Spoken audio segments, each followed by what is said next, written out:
Bully by app के जरिए मुस्लिम महिलाओं की सोशल मीडिया पर नीलाम करने वाला नीरज बिश्नोई दिल्ली पुलिस के कब्जे में है। इंजीनियरिंग छात्र नीरज ने तकनीक के इस्तेमाल से अपनी पहचान छुपाकर यह ऐप बनाया और फिर पुलिस से भी बचता रहा।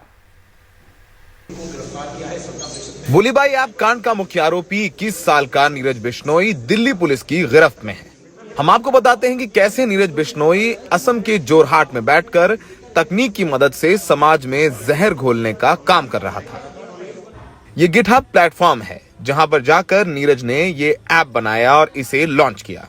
गिटहब प्लेटफॉर्म पर जाकर कोई भी अपना सॉफ्टवेयर या प्रोजेक्ट बना सकता है, लेकिन गिटहब प्लेटफॉर्म पर सॉफ्टवेयर बनाने से पहले यूजर को अपने ईमेल से इस प्लेटफॉर्म से लॉगिन करना पड़ता है। लेकिन अगर नीरज अपनी असली आईडी से गिटहब पर लॉगिन करता तो पुलिस उसके आईपी एड्रेस से उसका पता लगा लेती। तो नीरज ने इस्तेमाल किया प्रोटोन ईमेल का। एक्सपर्ट्स की माने तो प्रोटोन ईमेल पर आईडी बनाने से पहचान जाहिर नहीं होती।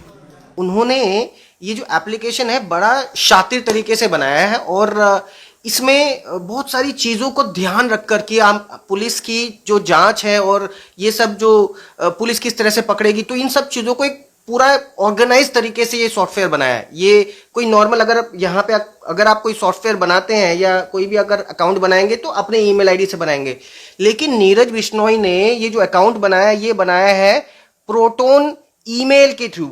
अब ये प्रोटोन ईमेल क्या होता है? प्रोटोन ईमेल एक सिक्योर ईमेल होता है, सिक्योर ईमेल बोला जाता है इसको, और इसमें आया हुआ हर ईमेल इनक्रिप्टेड होता है। इनक्रिप्टेड मतलब कि वो कोई भी जांच एजेंसी उसको नहीं निकाल सकती। बिश्नोई ने गिटहब अकाउंट और प्रोटोन ईमेल एड्रेस को प्रोटोन वर्चुअल प्राइवेट नेटवर्क के जरिए बनाया और इसका एक्सेस हासिल किया। बिश्नोई ने इसका वीपीएन लोकेशन जापान और अमेरिका में दिखाया ताकि जांच को भटकाया जा सके और पुलिस को लगे कि इसका यूजर तो भारत में रहता ही नहीं है। इन्होंने प्रोटोन ईमेल पे मेल बनाया और उसी ईमेल को यूज किया गिटहब में, और साथ में इन्होंने एक और लेयर ऑफ सिक्योरिटी डाल दी कि भाई कल को अगर प्रोटोन वाले भी किसी तरीके से हमारे दिल्ली पुलिस को डिटेल दे दें, फिर उसने यूज किया proton VPN, virtual private network. मतलब एक ऐसा नेटवर्क जो कि कभी जापान से आपको दिखाएगा, कभी स्विट्जरलैंड से आपको दिखाएगा, कभी आपको रशिया से दिखाएगा, तो वो अपनी जो लोकेशन है वो बार बार बदलता रहता है। पूछताछ में बिश्नोई ने बताया कि उसने सुली डील्स को कॉपी किया था और उसके कोड और ग्राफिक्स को एडिट करके ठीक वैसा ही ऐप बनाने में इस्तेमाल किया।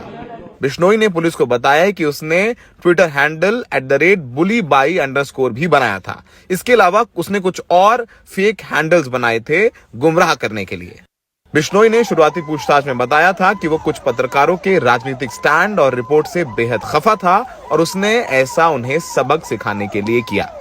हमें समझना होगा कि अब कोई सांप्रदायिक दंगे भड़काने के लिए हजारों या सैकड़ों लोगों की जरूरत नहीं है। अब एक लड़का 21 साल का वो इंटरनेट के जरिए एक लैपटॉप से इतना बड़ा नफरती कैंपेन चला रहा था मुस्लिम महिलाओं के खिलाफ, वो भी उनके खिलाफ जो कि अपनी एक मजबूत विचारधारा रखती हैं, जो देश में संवैधानिक अधिकार सबको है। लेकिन सबसे बड़ा सवाल ये है कि इंटरनेट के साथ जिम्मेदारी भी आती है और इंटरनेट के जरिए इतने बड़े बड़े अपराध भी किए जा सकते हैं, तो उसका इस्तेमाल बेहद संजीदा तरीके से होना चाहिए। सहयोगी शशिकांत झा के साथ सौरभ शुक्ला, NDTV इंडिया।